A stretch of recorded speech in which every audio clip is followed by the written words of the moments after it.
अस्सलाम वालेकुम नाज़रीन, क्रॉनिकल टाइम न्यूज़ में आप सभी का खैर मकदम है। मैं हूं नाज मिर्ज़ा। आइए देखते हैं आज की अहम खबर। वापस होगा उसके लिए जो मेहनत की जाएगी इंशाल्लाह हमारा तो डिमांड पसल्ला बोर्ड का एक ही मुतालबा है।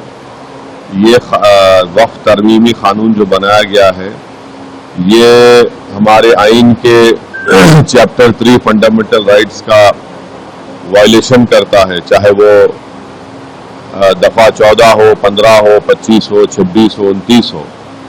और दूसरी बात यह है कि कानून के जरिए से नरेंद्र मोदी की हुकूमत मुसलमानों के ईमान पर, मुसलमानों की मस्जिदों पर, दरगाहों पर, खानखाहों पर, इमाम बाड़ों पर एक हमला कर रही है।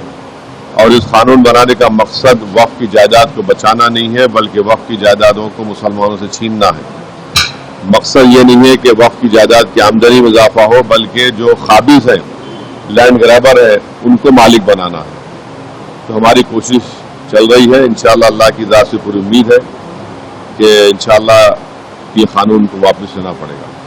पॉलिटिकल जिस तरह नहीं, अभी कासिम रसूल साहब से पूछ लीजिए, पॉलिटिकल मत करिए। जिस तरह जो हमला हुआ है कश्मीर में, उसके बाद पंतप्रधान दौरा कैंसिल करके आते हैं और दिल्ली में आके बैठते हैं और वापस फिर उन्होंने बिहार में जाके अपने प्रचार में लग जाते हैं।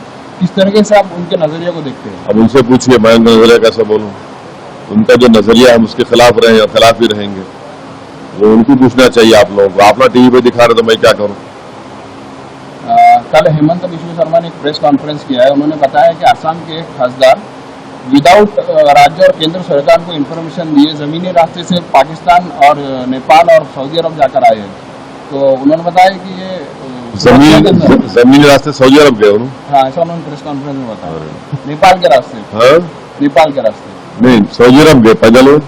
नहीं, जमीनी रास्ते से गाड़ी से गए या कैसे भी गए। तो सुरक्षा के अंदर एक चूक है। नहीं मालूम भाई, गए तो उनसे पूछना चाहिए, क्योंकि नेपाल तो कोई जा सकता है, ममनू नहीं है। और कहाँ गए बोले? पाकिस्तान में कुछ दिन रहे हैं, कुछ दिन नेपाल में रहे और वहाँ से गई वो सऊदी अरब भी जाकर आए हैं विदाउट सिक्योरिटी इन्फॉर्मेशन के। नहीं, कोई एमएलए एमपी गए, उन्होंने एमपी कहा, असम के एमपी गए। असम के एमपी अगर जाते हैं तो आपको परमिशन लेके जाना नहीं पड़ता। कानून ये है कि अगर कोई किसी भी फॉरेन कंट्री से कोई कॉन्फ्रेंस कर रहा है तो अगर वहां से दावतनामा आता तो आपको गवर्नमेंट ऑफ इंडिया को लिख के परमिशन पूछना पड़ता है कि फुला मेरे को दावत दे रहे हैं कॉन्फ्रेंस में शिरकत करने के लिए। आपको डिस्क्लोज करना पड़ता है कि वो क्या आपको टिकट दे रहे, क्या आपको ठहरने का इंतजाम करा दे। क्या गवर्नमेंट ऑफ इंडिया के परमिशन के बाद ही आप कॉन्फ्रेंस में आप शिरकत कर सकते हैं, अगर परमिशन दिए तो। मेरे को नहीं मालूम पूरे फैक्ट्स, वो गए किस बुनियाद पर गए, क्या गए, मेरे को तो नहीं मालूम।